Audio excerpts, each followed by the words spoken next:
On today's episode, we're doing round 2 of our Q&A session.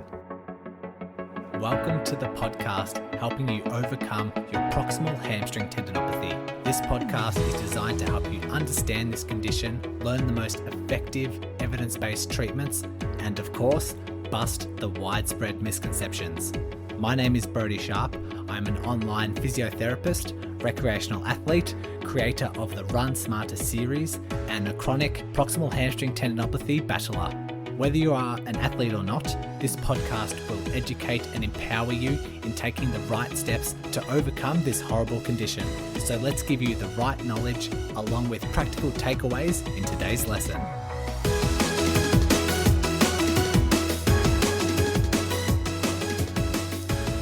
Thanks for joining me for another episode. We have the rest of the questions to get through. Last episode, we covered the Q&A answering 4 questions, and now we have questions coming in from Brent, from Rob, Jennifer, and Rebecca. So let's dive in. We have, let me scroll up to the top. Rob Jones asked a question who is actually appearing on as a success story next episode. But nonetheless, Rob, I suppose I should mention that when people submitted these questions, based on the time of recording now, it would have been about 2 or 3, probably 3 weeks ago. So sorry it took so long to get to your questions, but as is the nature of the podcast, these things do take a bit of time. But Rob says, my rehab has recently been going amazingly well. Thanks to various things, including your podcast, I can now run 16 miles and sit for longish periods of time without an issue. However, I'm currently on a 2-week holiday and do have access to a gym, but the equipment isn't as good as my own gym at home. Is easing back on the exercise likely to set me back at all? There may be times in the future when I don't have access to a gym. How much of a rest period is okay before I start to see symptoms worsen?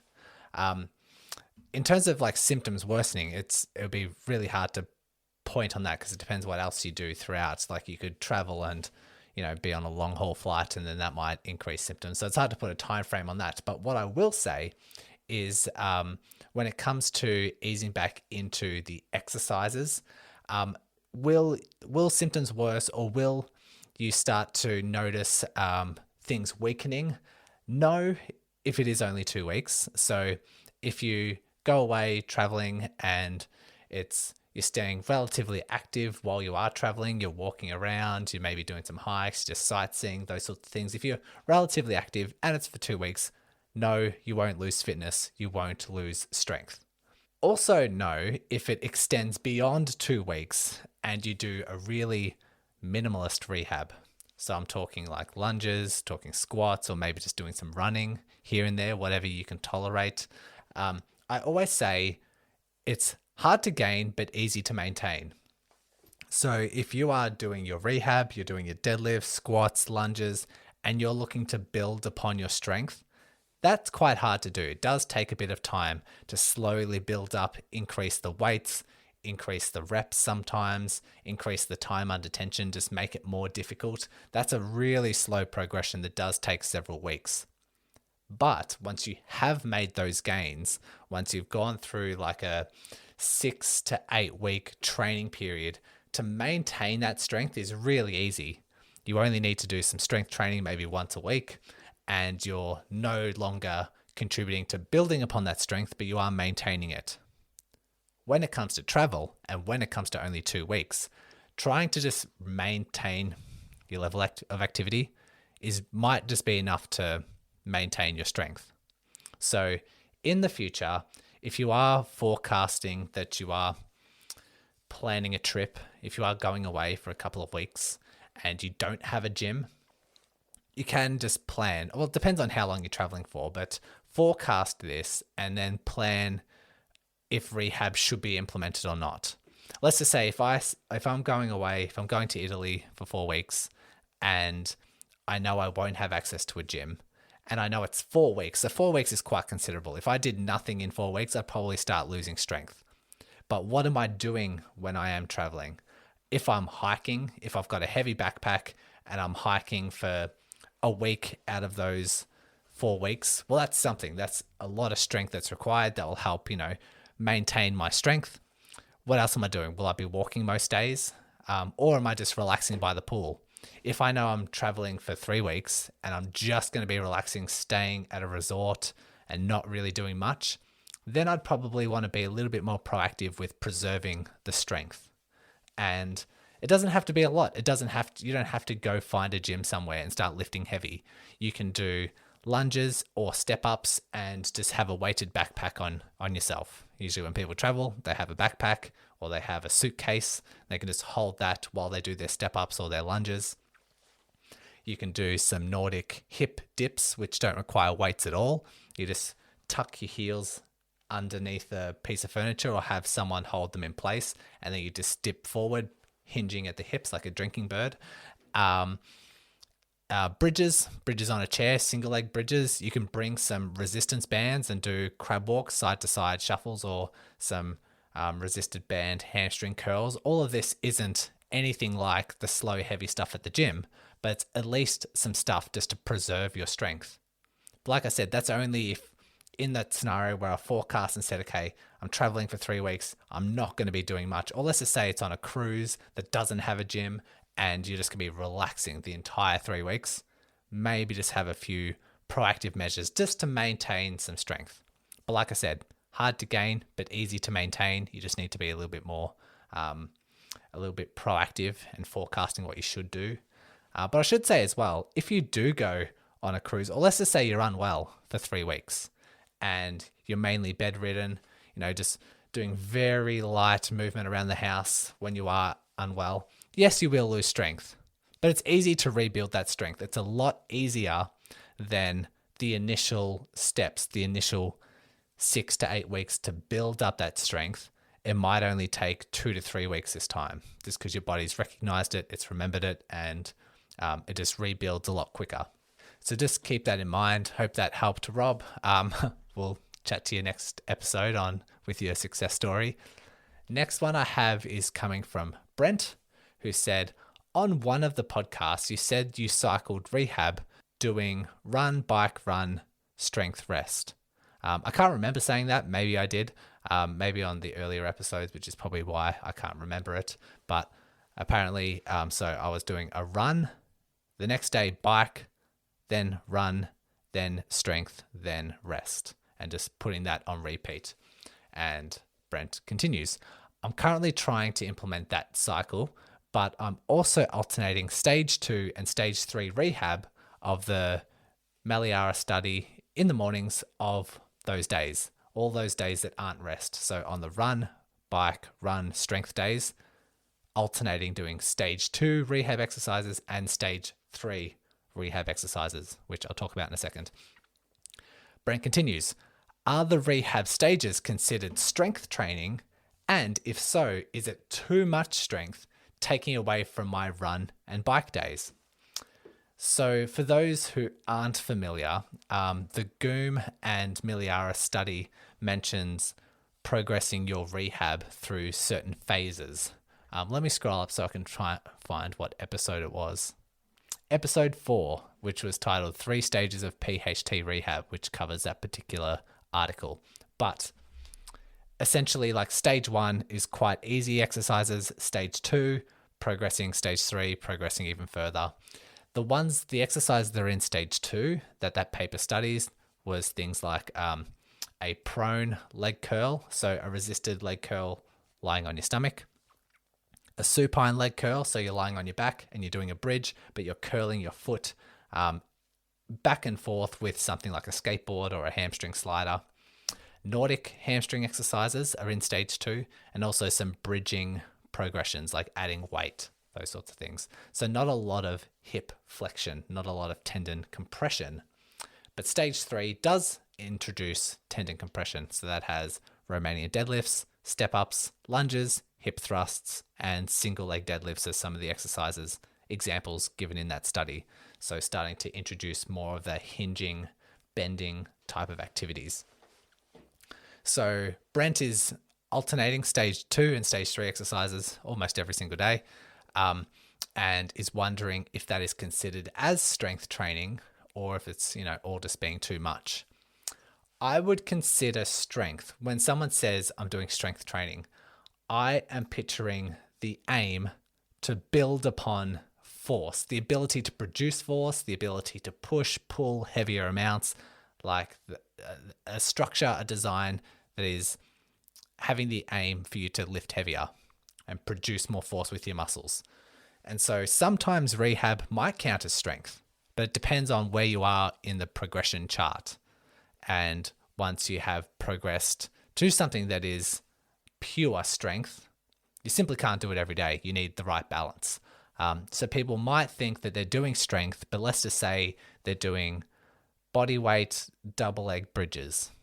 Very common for PHT. Would I say someone who's doing bridges, they're doing them daily, they do them every single day, and they haven't progressed them in 4 weeks? I would say that's nowhere near strength.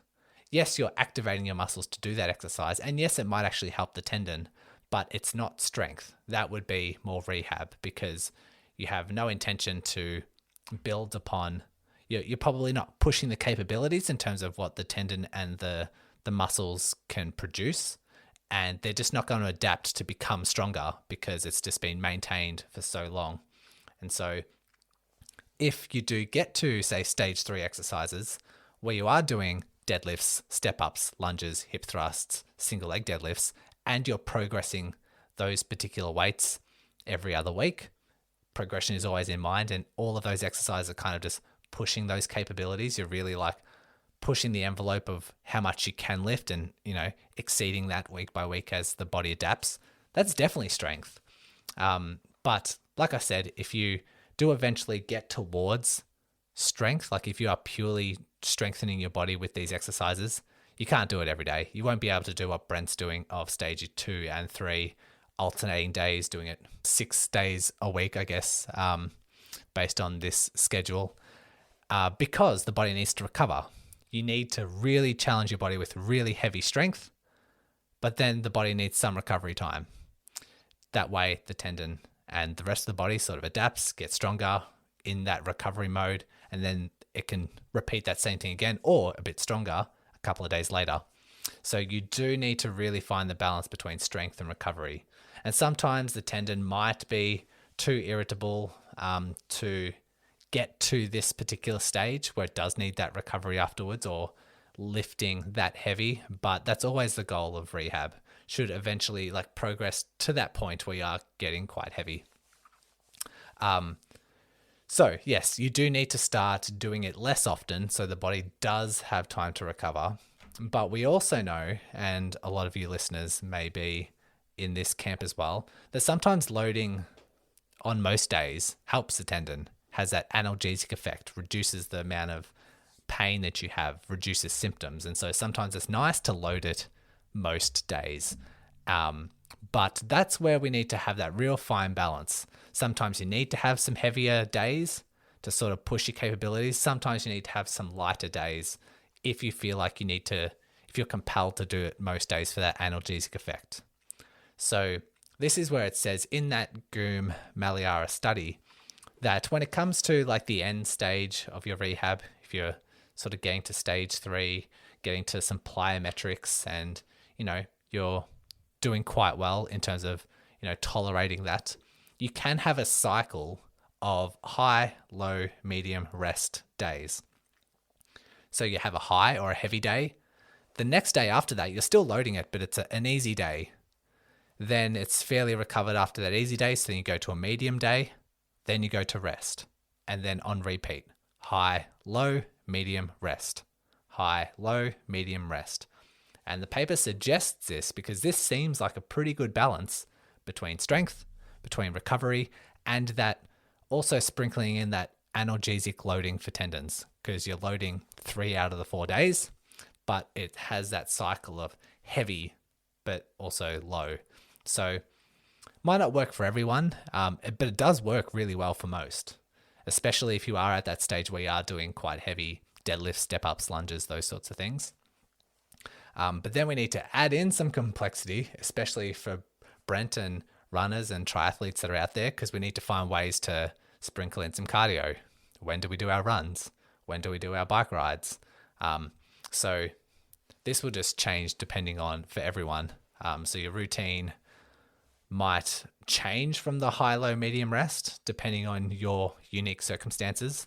It'll all depend on the duration and intensity of your cardio. Like if you have a run day, but it's a 4K or like a 20-minute really easy low intensity run, that could be done on any day. But if you have a certain dedicated sprint session or high interval session or hill sprints or a heavy interval session on the bike, that needs to be very carefully placed in the week. And unfortunately, I don't have the answers. It'll depend on someone's unique circumstances and what they can tolerate. But it does need to be quite careful. If you don't need those analgesic days and you are really far along in your rehab, that you're doing really well and returning back to competitive running or triathlons or those sorts of things, the day can then, or the weekly routine can then shift towards 2 heavy days. So you still want 2 heavy strength days. Maybe one of those 2 days is combined with a cardio day.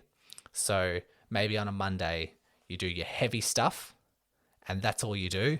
But then on a Thursday, you do your heavy stuff again, but it's also with a 4K light run. So you're doing your 2 heavy strength days per week. Then you can maybe sprinkle 2 or 3 other cardio days and then 2 or 3 rest days if you are an athlete that's looking to do the majority of cardio and you're also doing really well in your rehab and symptoms are really settled and you can start tolerating a lot. Jennifer has a question and says, I had been dealing with PHT for almost 2 years and saw a new PT who recommended postural restoration to treat my hamstring. He said my hamstring was constantly under tension because of a pelvic tilt, which was more pronounced on the affected side. He recommended exercises that incorporated deep breathing with back bends and shifting my hips to work on the pelvic tilt. It didn't fix my PHT. I've since seen another PT and have been doing isometric exercises, progressing into single leg deadlifts. Well done.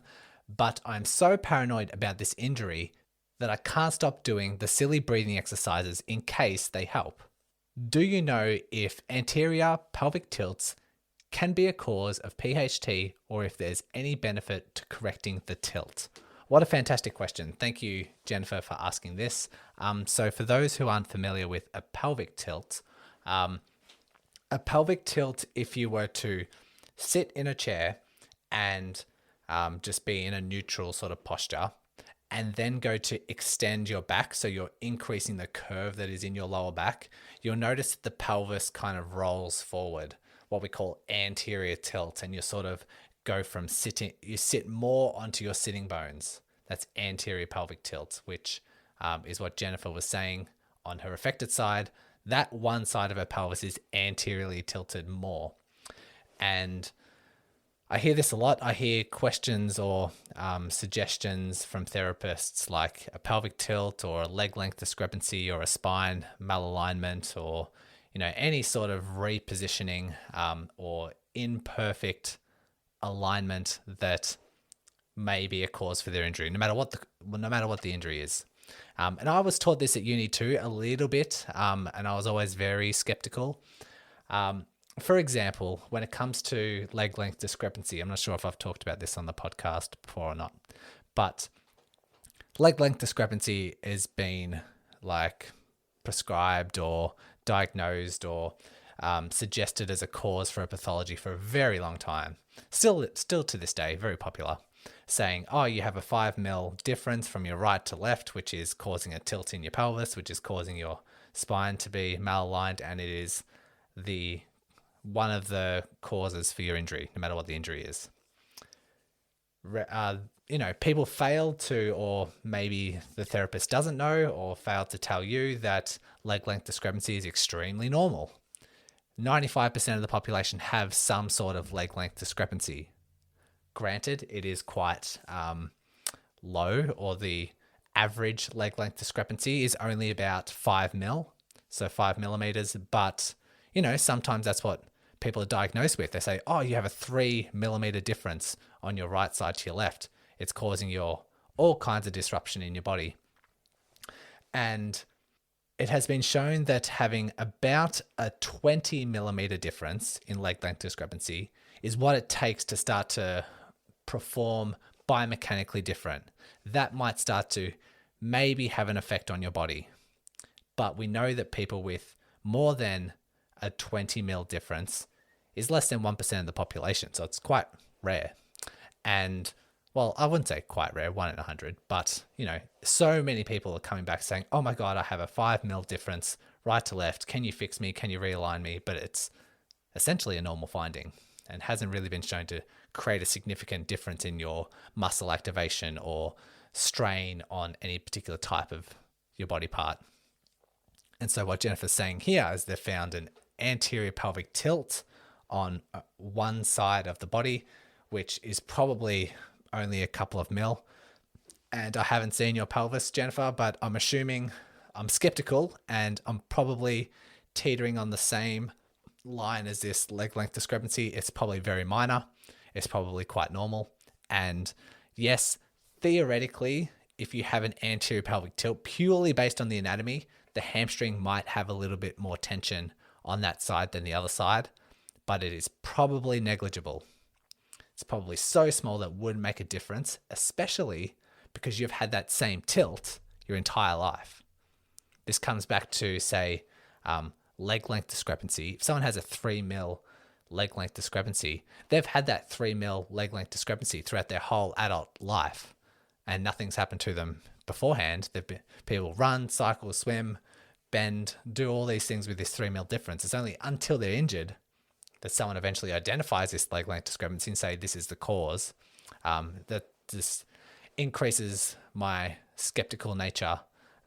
If it was really an acute change, that's completely different. So if someone didn't have a leg length discrepancy and then someone said, oh, wear this 3 mil heel lift in your shoe and go for a run, that might make a difference because your body isn't used to that 3 mil difference. It's not used to that and might start moving differently and move in ways that's not adapted to, and that could increase your likelihood of injury for sure.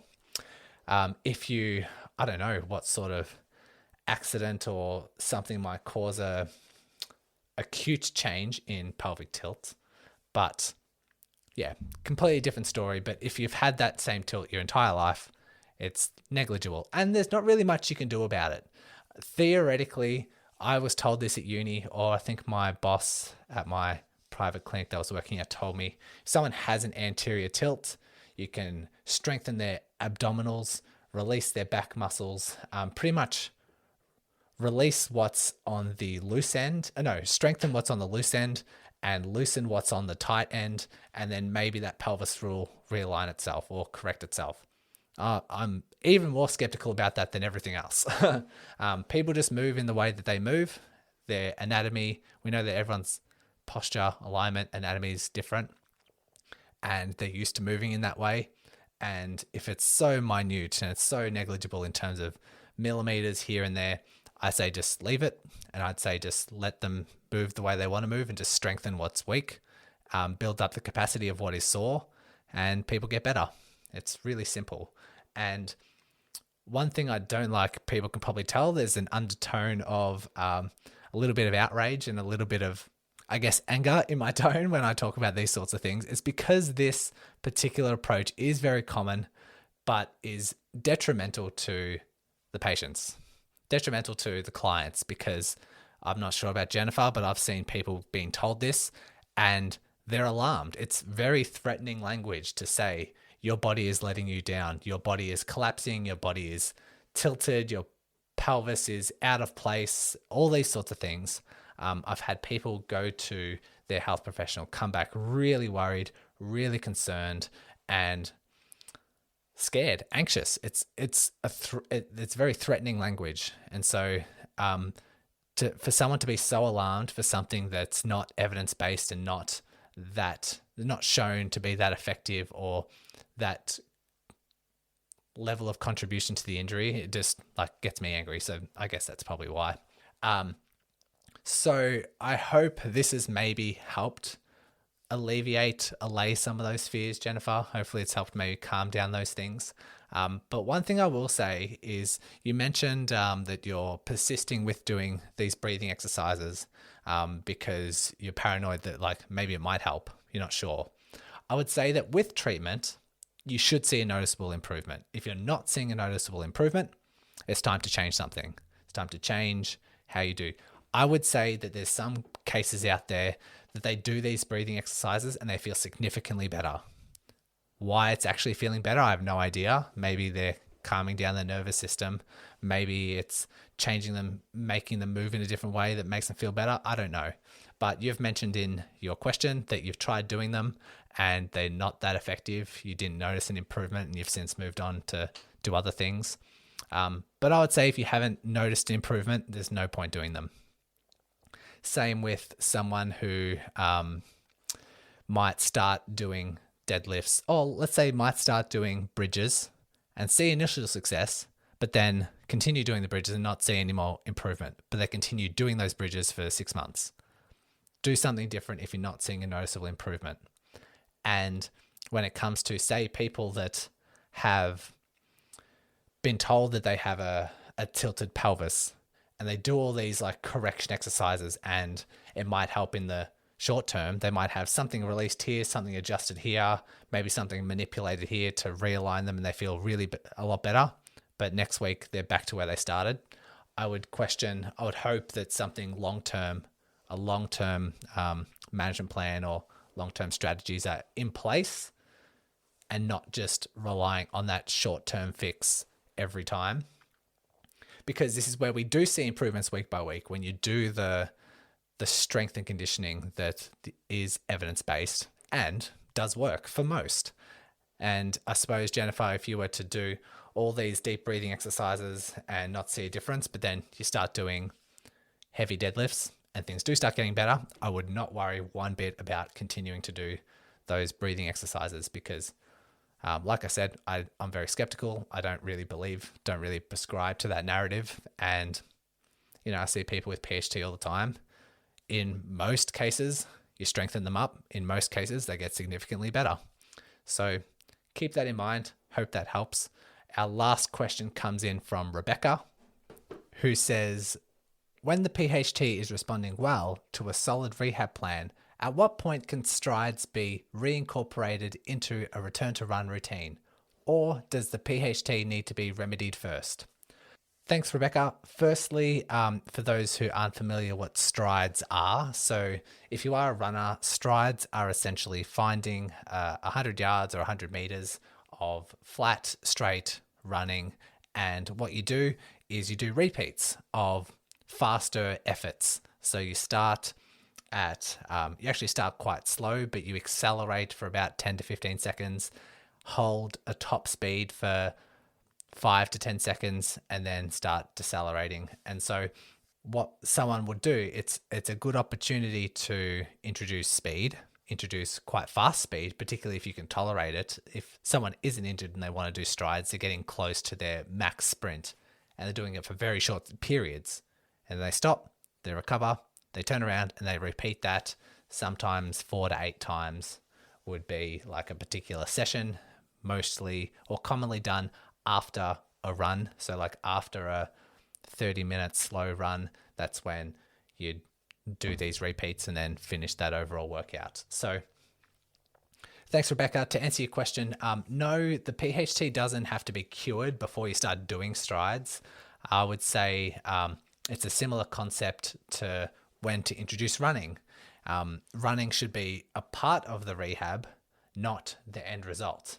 And we want to be very clear on that, because if you have a goal to return to something pain-free, it's very important that is included within the rehab. You can't just simply wait to get better and then expect to return back to it or return at easy dosages and do it successfully.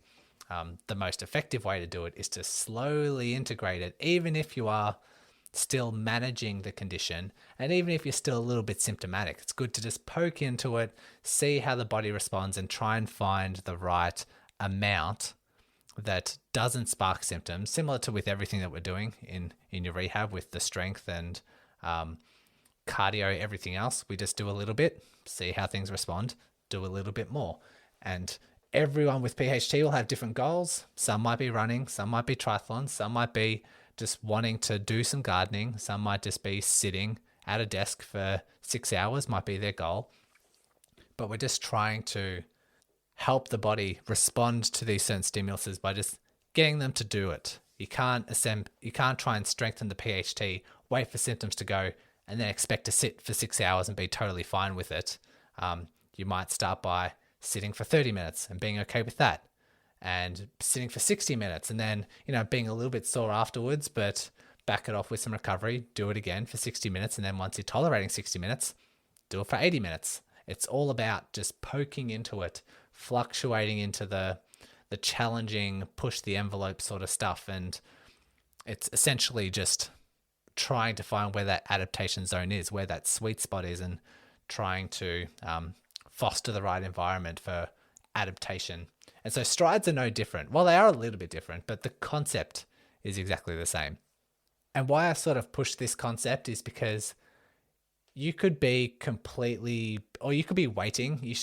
Maybe it's within your rehab, or maybe you've got the belief that, let me just wait till I'm pain free and then I'll return back to it. You might be underserving yourself. You might be treating that a little bit too conservatively, actually creating more risks for yourself. So let's just say strides were a part or something you wanted to reintroduce, and you said, okay, maybe once I'm back to pain-free running, that might be a good opportunity to start doing strides. And let's just say that opportunity takes 3 to 4 months to do. When you're eventually running, let's just say 40 minutes, and then you say, yep, now strides seem to be okay. Let me see how I go. And then you try strides and it flares you up because you haven't done them for so long. It's a lot more risky, and it takes a lot of time on that time scale, 3 to 4 months to introduce it, and then introducing it has its risks.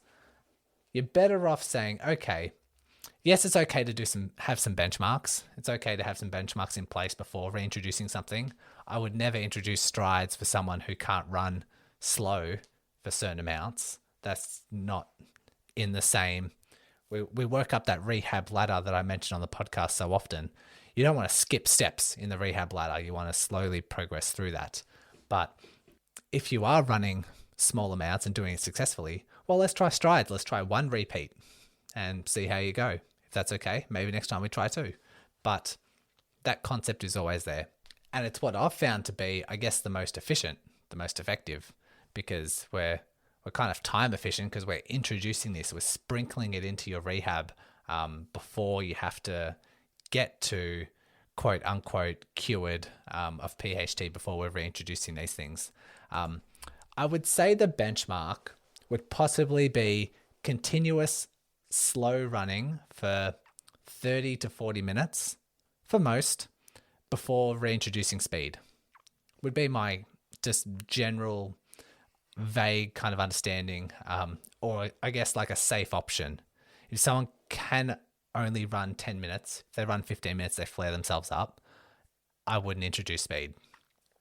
If they're handling 40 minutes and might be a little bit sore, but settles down really quickly and they're returned to baseline symptoms in less than 24 hours, I would say, all right, let's give some strides a go.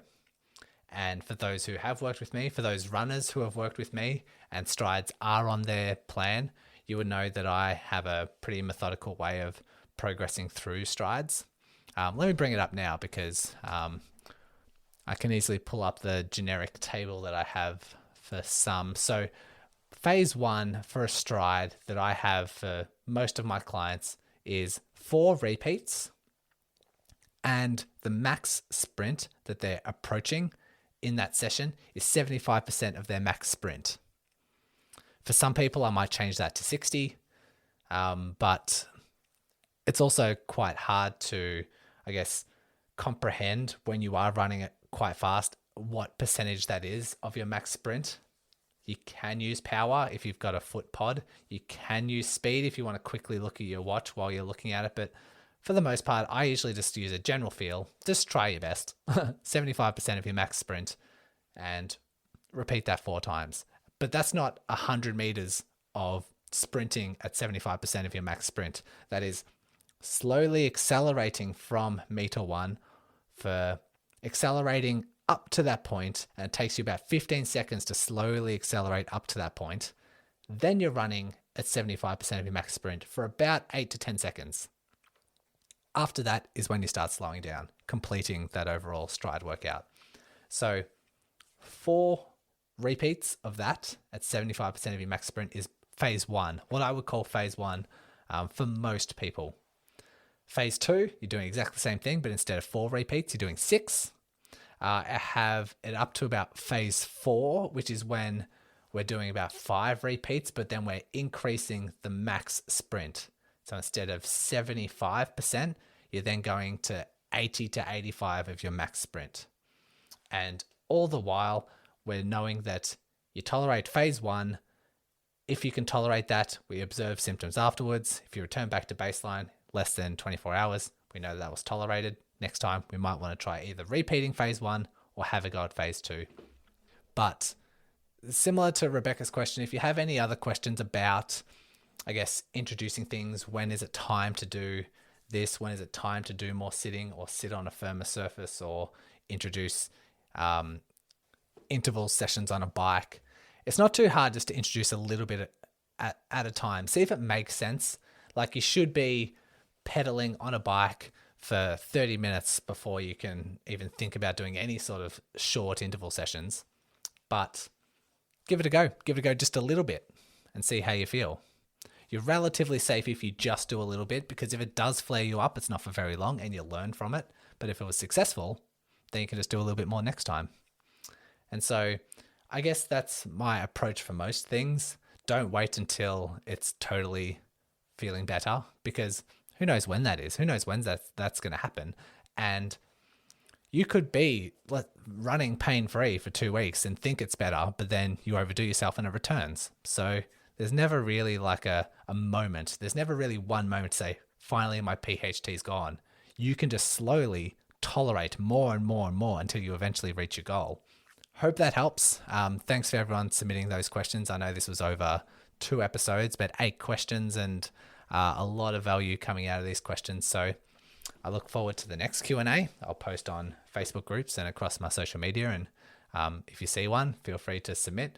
And if you find me on social media and you do have a question for a future Q&A, don't wait for a post. Just submit it and say, hey, on the next Q&A, can you ask this? I'll be more than happy to do so. Good luck with your rehab this week and for the next week as well. I look forward to bringing you my next episode, which is going to be another success story that everyone always asks for. So I look forward to bringing you that. What else do I have on the pipelines?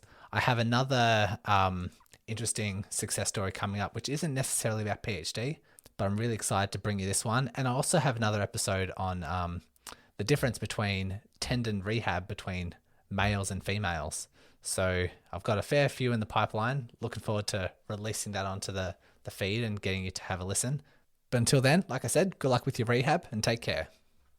Thanks once again for listening and taking control of your rehab. If you are a runner and love learning through the podcast format, then go ahead and check out the Run Smarter podcast, hosted by me. I'll include the link along with all the other links mentioned today in the show notes. So open up your device, click on the show description, and all the links will be there waiting for you. Congratulations on paving your way forward towards an empowering, pain-free future. And remember, knowledge is power.